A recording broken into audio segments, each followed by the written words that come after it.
ये समझ में आ गया। ठीक है, हमने क्या किया, 4 स्टेप अभी करे।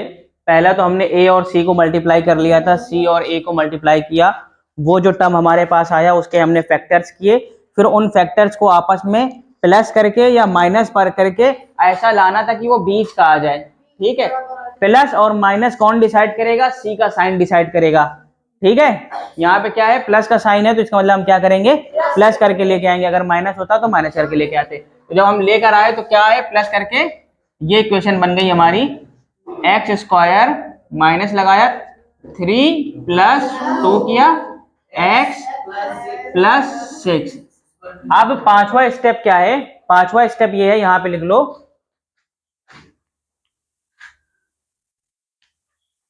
नाउ फॉर्म डिफरेंट टर्म्स, अलग अलग टर्म्स बनाने हैं, फॉर्म करने हैं डिफरेंट टर्म्स।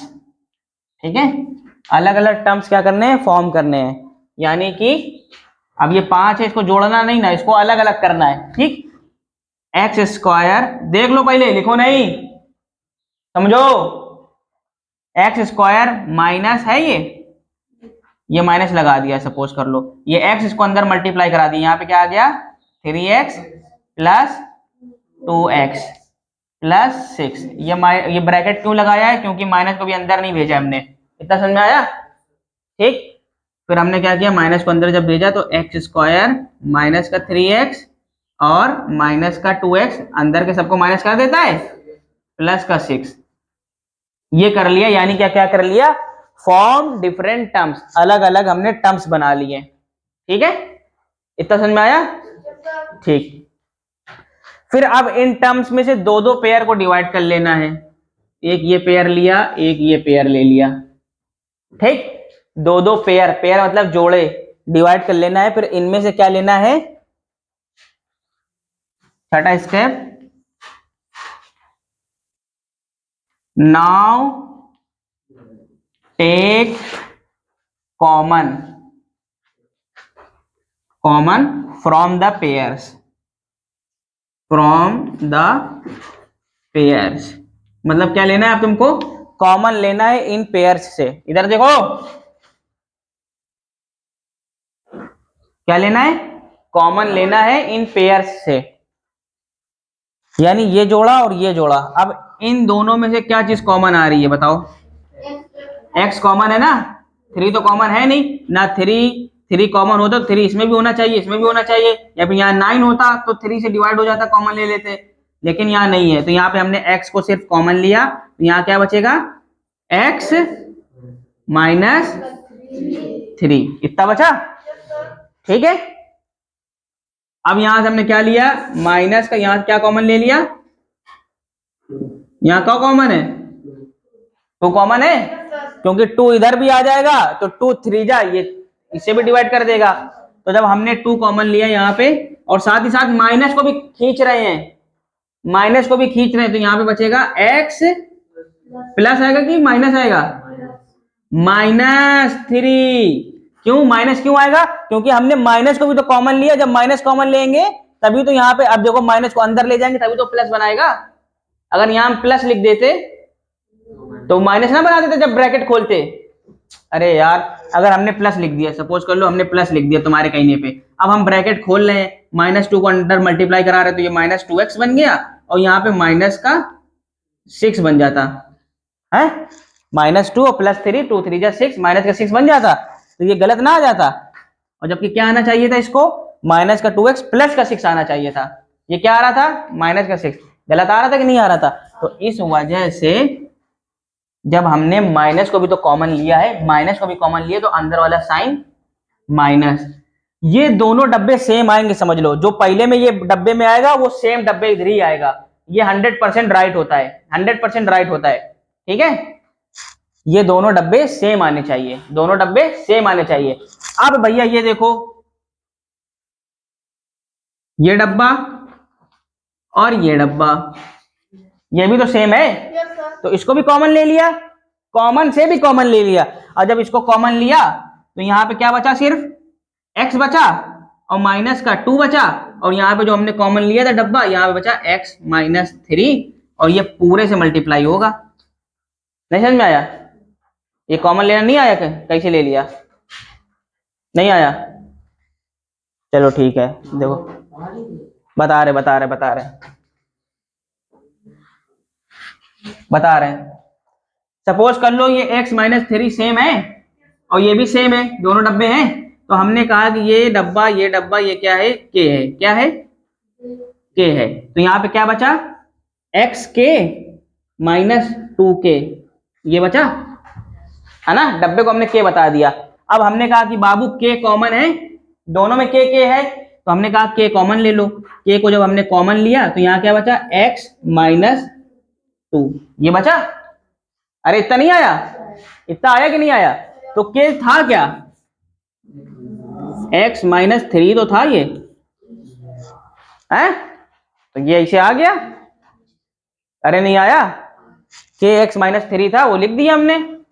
अरे यार x माइनस 3 को कॉमन ले लो, ये तुम्हें देखने में बड़ा लग रहा था, तुम डर गए। k छोटा बना दिया तो तुमने कहा k कॉमन। तो इसी तरीके से इसको जब हमने कॉमन लिया तो यहाँ बचा x माइनस 2, ये भी तो कॉमन आ गया है। तो x माइनस 3 और x माइनस 2 किसके बराबर है? ये 0 के बराबर है। ठीक है, तो इसका मतलब या तो ये 0 होगा तो इससे मल्टीप्लाई होकर 0 आंसर आ रहा होगा, है ना भाई। दोनों टर्म में से कोई तो 0 होगा ना, तभी तो ये 0 के बराबर आंसर आ रहा होगा भाई। अगर ये 0 होगा तो 0 मल्टीप्लाई बाई ये कुछ भी होता हो, सॉल्व करने में कुछ भी आता हो, तो यहाँ पे कुछ भी आए तो 0 मल्टीप्लाई बाई तभी 0 आ रहा होगा। और या तो ये 0 होगा, यहाँ पे कुछ भी हो तो 0 आ रहा होगा। तो इसका मतलब दो पॉसिबिलिटी है ना, या तो इसके 0 होने की या तो उसके 0 होने की। तो हमने क्या कहा कि एक बार x माइनस 3 इक्वल्स टू 0 है और एक बार x माइनस 2 इक्वल्स टू 0 हो सकता है। तो x की वैल्यू क्या आ गई? 3, और इधर क्या आ गई? x की वैल्यू 2। देखो दो आंसर आ गए, दो रूट निकल गए, क्वाड्रेटिक इक्वेशन के दो रूट निकल गए। ठीक है, अब ये दो रूट आ गए, ये स्टेप भी लिख लिए तुम लोगों ने। स्टेप समझ गए कि पहले फिर क्या करना है कि डिफरेंट टर्म्स कर लेने हैं, फिर उसके बाद कॉमन लेना है। ठीक, लिख लो जल्दी से कि इरेज कर दे रहे हैं। ये लिखो, उसको ना लिखो अभी, ये लिखो, ये स्टेप लिख लो कि क्या लेना है। पांचवा स्टेप क्या है कि नाउ फॉर्म मतलब बनाओ डिफरेंट टर्म्स को बना लो। ठीक है, फिर उसके बाद now take common from the pairs. अब क्या करो, पेयर यानी कि जो जोड़े बनाए हमने, ये जो जोड़े थे, ये जोड़े, इन दो जोड़ों में से कॉमन लो, इन दो जोड़ों में से कॉमन लो। यहां से कॉमन क्या आया? x कॉमन आया, x कॉमन लिया, x माइनस 3 बचा।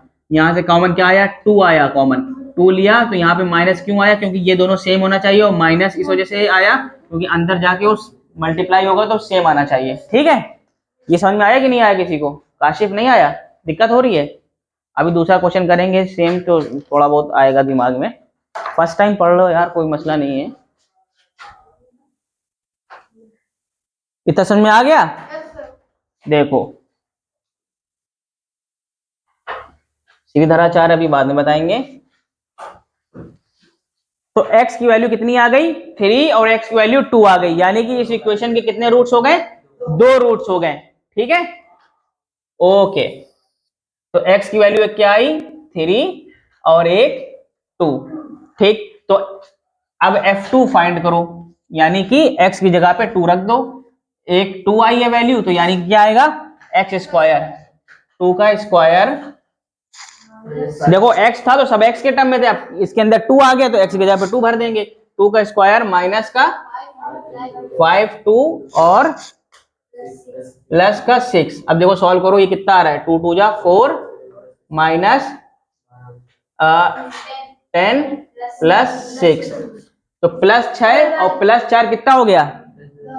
10। तो ये हो गया 10 और माइनस 10, तो क्या आ गया? 0। तो रूट्स वो वैल्यू होती हैं जो कि इक्वेशन को क्या बना दे? 0 बना दे, आइडेंटिटी बना दे। ठीक है, देखो 2 रखने पर 0 आ गया, तो इसका मतलब ये क्या है? x इसका 2 रूट्स है। कोई अच्छा ये बता दे तुमसे, कोई ये बोल दे क्वेश्चन कि ये इक्वेशन दे दी और कह दे कि इसके रूट्स 3 और 4 हैं, क्या बोल दे? इसी इक्वेशन के रूट्स 3 और 4 हैं। तुमने तो निकाला कि 3 और 2 रूट्स आते हैं, लेकिन तुमने तो निकाल लिया, लेकिन उसमें पता ना हो, उसने कह दिया कि 3 और 2 रूट हैं। अब इसमें पूछे कौन वाला रूट सही है, बताओ। तो तुम क्या करोगे, ऐसे वैल्यू डाल दोगे, क्या करोगे, वैल्यू डाल दोगे, जीरो के बराबर आएगी, जो जीरो के बराबर आ जाए वो सही है, कहना ये रूट सही है, बाकी तुमने फर्जी दे दिया हमको, है ना। ठीक, अब हमने क्या कहा कि x की वैल्यू 3 डाल के देखो, तो यानी फंक्शन में जब 3 डालेंगे तो क्या आएगा, 3 3 जा 9 और 5 3 जा 15, माइनस का 15 और प्लस का 6। अब देखो 9 6 15 हो गया, प्लस प्लस है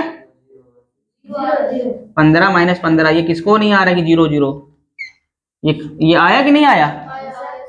ठीक, तो देखो 3 भी रूट है और 2 भी रूट है, इससे हमने क्या कर लिया, चेक कर लिया, क्या कर लिया, चेक कर लिया। समझ में आया। तो रूट्स क्या होते हैं, रूट्स वो आंसर होते हैं जब दोबारा उसी इक्वेशन में डालोगे तो जीरो बना देंगे, क्या बना देंगे, जीरो बना देंगे, कट जाएंगे। ठीक है, गॉट इट, ओके। तो कोई तुमसे क्वेश्चन दूसरी तरीके से पूछ ले, क्योंकि बोर्ड में दूसरी तरीके से पूछते हैं। अब हमने नेचर ऑफ द रूट तुमसे पढ़ाया था तुमको, और हमने कहा था इस इक्वेशन के नेचर ऑफ द रूट बताओ क्या होगा क्या नहीं होगा। अब बोर्ड ने क्या किया, उल्टा पूछ लिया, उसने कहा कि भैया नेचर ऑफ द रूट इसके इक्वल है, इसके जो इक्वेशन है इसके रूट आएंगे इक्वल आएंगे, अब बताओ इक्वेशन कैसी होगी। मतलब उसने घुमा के पूछ लिया कि अब बताओ इक्वेशन कैसी होगी, तो तुमने कहा इक्वल आएंगे, तो इसका मतलब d इक्वल्स टू 0 होगा, डिस्क्रिमिनेंट 0 के बराबर होगा। ए बी सी की वैल्यू पुट कर दी बी स्क्वायर माइनस 4ac में, और उसमें से जो वैल्यू छुपाए हुए था वो वैल्यू k की हमने निकाल दी। अब इसमें भी कान पकड़ सकता है तुमसे, कहेगा कि देखो एक इक्वेशन है, ये इक्वेशन है, ठीक है, क्वाड्रेटिक इक्वेशन जमाने में आई है, उसके रूट्स हैं, उसके इतने रूट्स आ रहे हैं 2, कहेगा कि 4 और 3 रूट्स हैं, अब इनमें से बताओ कौन सा सही है।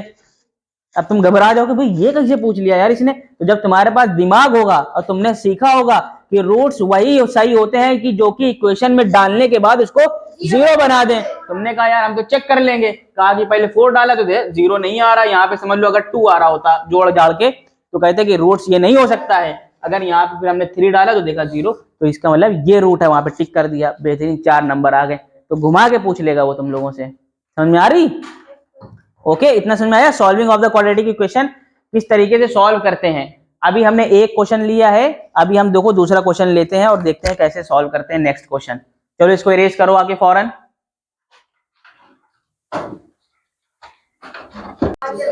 ओके ओके, शांत रहिए शांत रहिए।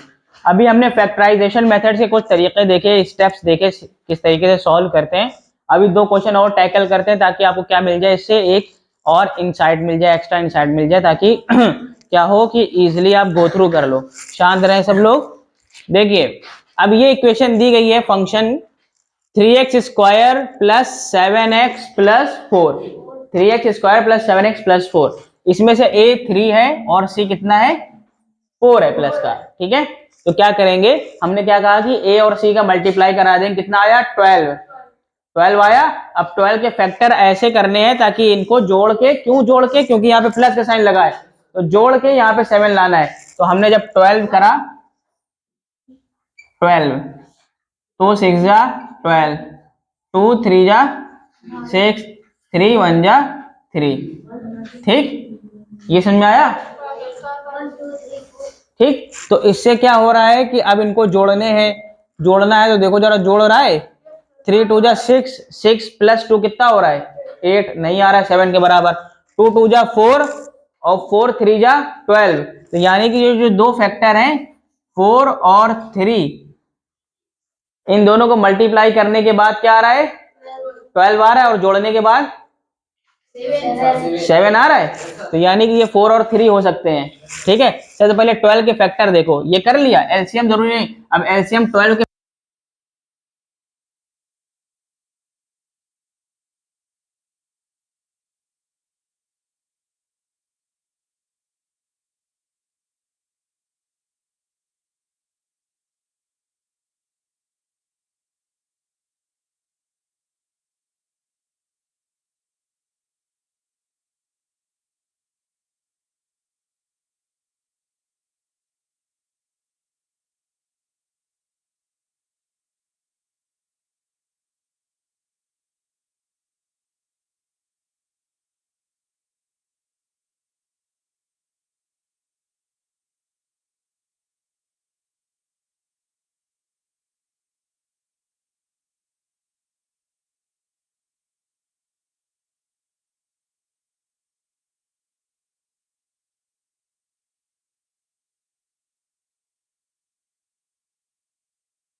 forget, hard to like, comment,